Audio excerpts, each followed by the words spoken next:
Hello दोस्तों, स्वागत है आपका इस स्टडी IQ ऑनलाइन क्लासेस पर। दोस्तों आज हम प्रश्नावली 1.3 का प्रश्न संख्या 1 करेंगे। इस वीडियो में सिद्ध करें कि √5 एक अपरिमेय संख्या है। देखिए, इस वीडियो में हम अपरिमेय संख्या और परिमेय संख्या से रिलेटेड क्वेश्चन करेंगे। तो देखिए, हम पिछले वाले वीडियो में आपको थ्योरी पूरा करवा चुके हैं। अगर आप मेरा वो पहले वाले वीडियो नहीं देखे हैं तो जाके पहले देख लीजिए, उसके बाद इस वीडियो को वॉच कीजिए ताकि पूरा समझ में आए। अगर मतलब हम कुछ शॉर्ट में थ्योरी समझाना चाहे तो वो समझ लीजिए, उसके बाद हम अध्याय शुरू करते हैं।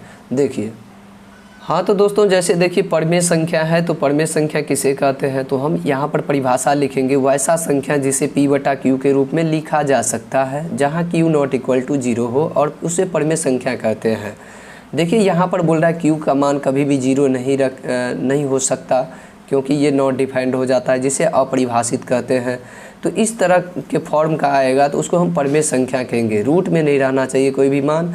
और जैसे देखिए ये 9.24 है तो फिर 9.244 न हो, मतलब वही संख्या बार बार अंत तक न जाए, मतलब रिपीट करना चाहिए। ये ध्यान रखिए, बढ़ते नहीं रहना चाहिए। जैसे इसमें हम दिखाए हैं, इसमें क्या हो रहा है, एक के बाद एक जीरो है, एक के बाद 2 जीरो, एक के बाद 3 जीरो, तो ये अपरिमेय संख्या का रूप है। लेकिन अगर इस तरह का आए तो ये परिमेय संख्या का रूप होगा, क्योंकि हम यहाँ पर इधर से गिन के लिख सकते हैं, दशमलव उड़ा के उतना जीरो नीचे में। समझ गए? 2 परिमेय संख्या है क्योंकि P/Q के रूप में लिखा जा सकता है। जैसे 7/6 परिमेय संख्या का उदाहरण है। जैसे पाई होता है, पाई का मान जो 22/7 है वो लेकिन परिमेय संख्या है। लेकिन पाई क्या है फ्रेंड्स, पाई एक अपरिमेय संख्या का उदाहरण है, याद रखिएगा। ये भी परिमेय संख्या होगा क्योंकि रेकरिंग वाला मान आपको 9th क्लास में पढ़ाए थे, देख लीजिएगा पिछले वाले वीडियो। ये परिमेय संख्या का उदाहरण है। जैसे अपरिमेय संख्या किसे कहते हैं, वैसा संख्या जिसे P/Q के रूप में नहीं लिखा जा सकता है, जहाँ Q उसे अपरिमेय संख्या कहते हैं, जहाँ Q ≠ 0 हो। मतलब रूट में कोई भी मान हो, क्या होगा, अपरिमेय संख्या होगा। काट के नीचे ऊपर देख लेंगे।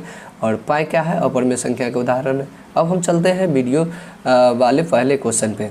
अब देखिए दोस्तों, यहाँ पर एक प्रश्न है, सिद्ध कीजिए कि √5 एक अपरिमेय संख्या है। अगर हम √5 का बता रहे हैं तो ये ध्यान रखिएगा आप, √3, √7, √11 जो भी मान रूट से बाहर नहीं होता है उसका इसी तरह सेम ऐसे ही कीजिएगा सॉल्यूशन। देखिए, हम इसको हल करते हैं, लिखेंगे, इसका उल्टा मान के चलना पड़ता है। जैसे अपरिमेय है तो परिमेय मान के चलेंगे। लिखेंगे, माना कि √5 एक परिमेय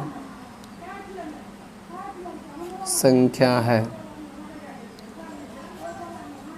जिसे P/Q के रूप में लिखा जा सकता है,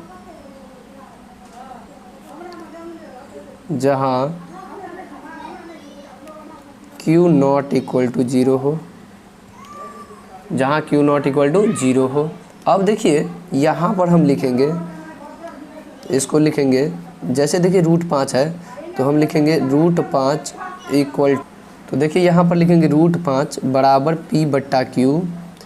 अब देखिए √5 बराबर P/Q लिख दिए तो हमको यहाँ से रूट हटाना रहता है, तो हम लिखेंगे दोनों तरफ वर्ग करने पर, दोनों तरफ वर्ग करने पर लिख लिए। और यहाँ पर देखिए वर्ग का मतलब होता है इसके पावर 2 दीजिए पूरा, और इसके भी पावर में क्या होगा, दोनों नीचे ऊपर वाला का मान √2 मतलब पावर में 2 होगा, याद रखिएगा। जैसे देखिए √5 का स्क्वायर क्या होगा फ्रेंड्स, √25, लेकिन 25 का वर्गमूल क्या हो जाएगा, 5 होगा। और यहाँ पर देखिए ये जो स्क्वायर है ये नीचे वाला भी और ऊपर वाला का भी है, तो इसको हम लिखेंगे P²/Q²। तो देखिए ये इधर भाग में है तो इधर आएगा गुना में, लिखेंगे 5Q² बराबर P²। इसको आप सजा के भी इस तरह लिख सकते हैं, P² बराबर 5Q²। देखिए फ्रेंड्स, अगर इधर स्क्वायर हटाएंगे तो उस पर फिर रूट लग जाएगा, तो आप कह सकते हैं परिमेय इक्वल टू नॉट परिमेय, मतलब परिमेय कभी परिमेय संख्या, परिमेय नॉट इक्वल टू अपरिमेय। अपरिमेय कहने का मतलब यहाँ पर ये हुआ जो कभी भी परिमेय संख्या अपरिमेय संख्या के बराबर नहीं हो सकती।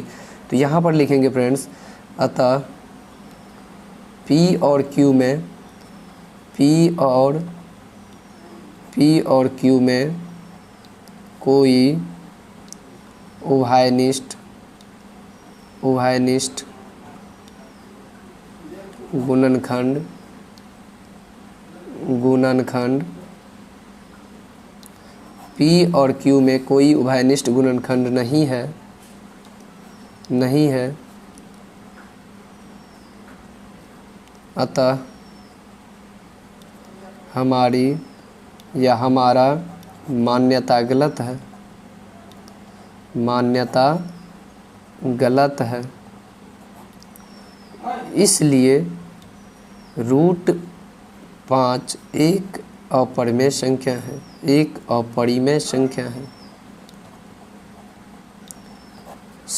है। ये आपको लिख देना है हर सवाल में, जहाँ भी √3, √5, √7, √3 का बात किया जाए तो इसी तरह पूरा भरना है आसानी से। देखिए दूसरा क्वेश्चन